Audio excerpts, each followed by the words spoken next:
Hello guys, welcome back to the channel. Today I have something a little bit different, a little bit special. So if you follow the channel, you know that I once owned a T40 and then I bought a T38. I then sold the T40, kept the T38, and T38 is perfect, working fine. But then recently I seen my old T40 for sale on Facebook Marketplace. It was up for a good few months and I looked at it and I went, shall I buy that back? Well, I buy it back. And hemmed and had, the months passed on, and then I contacted the lady and I says to her, look, I told her who I was and I wanted to buy the thing back. She said to me that it had been fire damaged recently. They had a small fire at the house and part of the boat had been fire damaged. So that obviously brung the cost down. And I was like, you know what? I'm going to come and have a look at it. So yesterday I went, had a look at it, we negotiated a price, and I have her in the back of the van. So lovely morning there. And there she is. Oh, there she is. Honwave T40, back to where she belongs.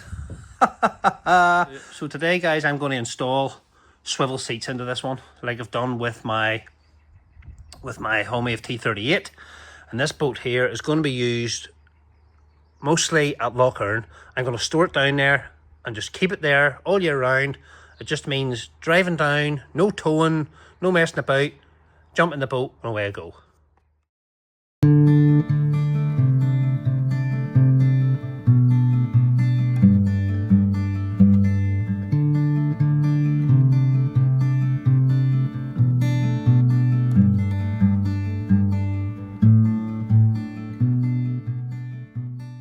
So the first thing we're going to do guys is get this thing semi-inflated and get it cleaned up, cleaned out.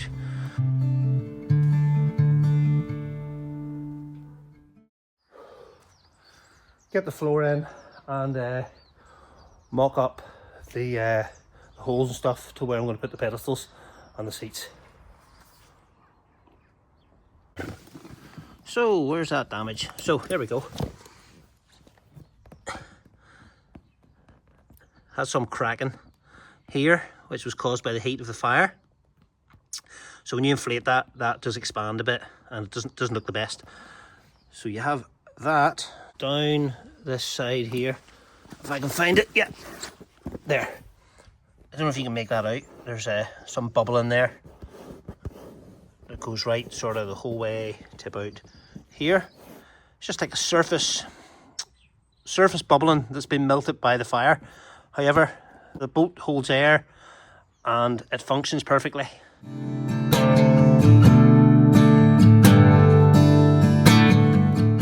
So guys, it's tough going cleaning this thing. The dirt is just ground into it.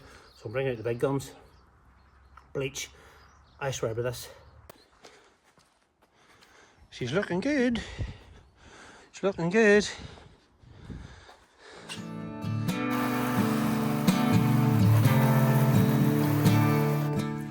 The size of this thing, guys, you forget how big the T40 is. Oh, I'm puffed putting that up there. I mean, the T38 is only slightly shorter, like 2 centimeters shorter, but this thing is ginormous. Look at the size of it.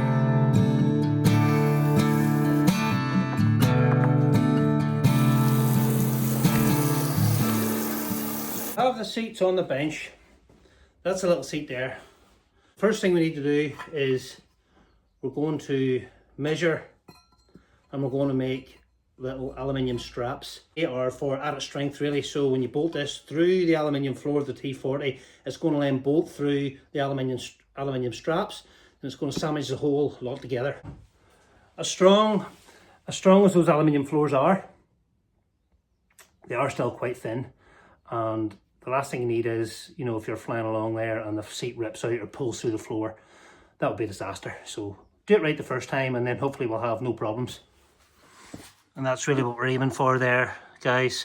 You don't want it tight in. You don't want this in line with that. You want to have your bolts as centered as you can for the maximum strength. And I'm just going to go ahead and mark these now and get them drilled out. And then just for ease and for handiness, you're going to want to mark around it so you know exactly where everything goes when you put it back together, because often, more times than enough, when I've done jobs like this, I haven't marked anything out and I've drilled holes, and the amount of footering about you do to try and get them lined up again, which bit goes to what bit, it's because nothing's ever perfect, nothing's ever square, nothing's ever right, nothing's ever symmetrical, perfectly symmetrical. An old Honwave seat, I'm going to use that as a little plinth just to give me a bit more height, but I'll add a bit of strength too, because I'll have that bolted through there, then down through the aluminium floor, and then into those, and it'll all be sandwiched, and it'll be a good job.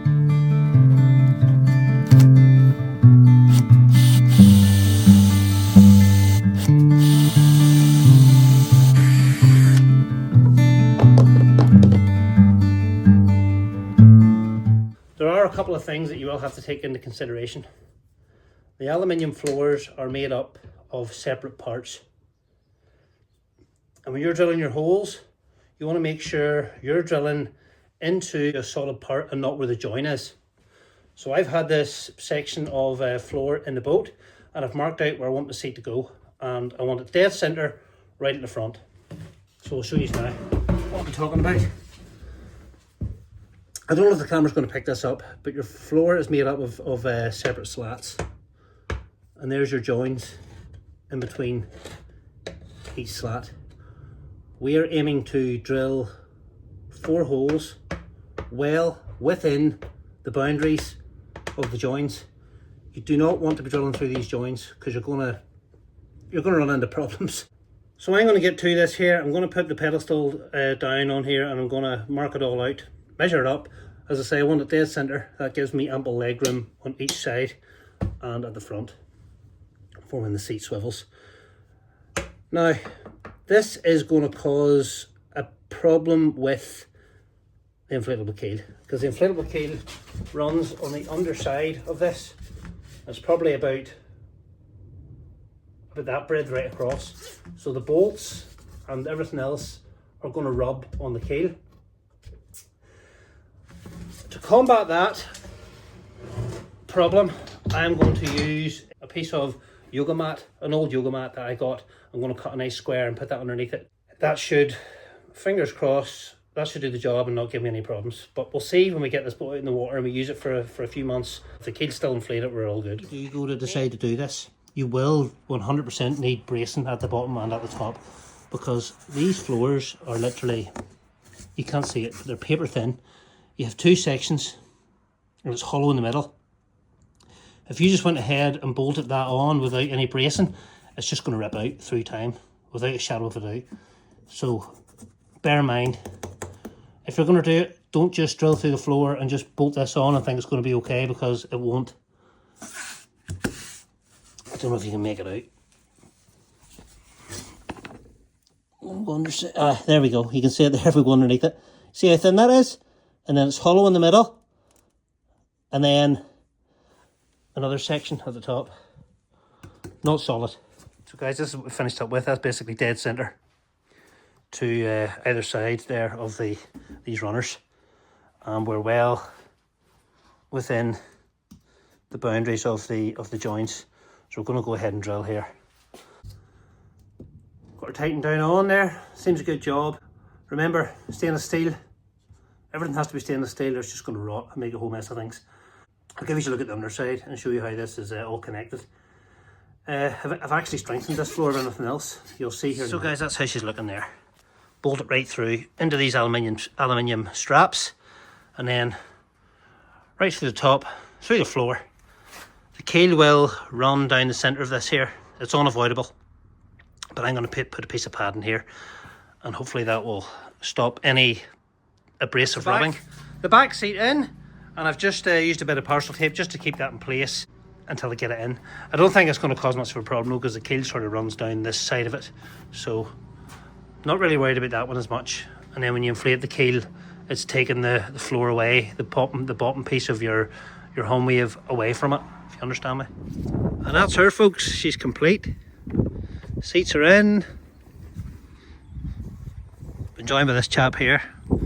To be honest, I kind of knew he was going to show his face today. And that there is going to be absolutely perfect for dead baiting on Loch Earn. Perfect. So the next job is getting her into the van and getting her down the Enniskillen.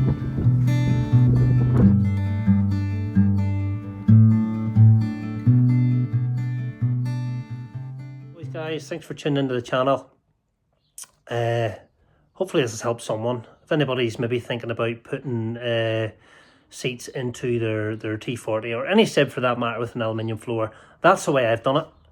We'll see how we go on in the next sort of few months to a year to see if the nuts and the bolts have caused any problems with the keel. Again, I don't think it will. I think it'll be a perfect job. Thanks for watching, and I'll see you on the next one.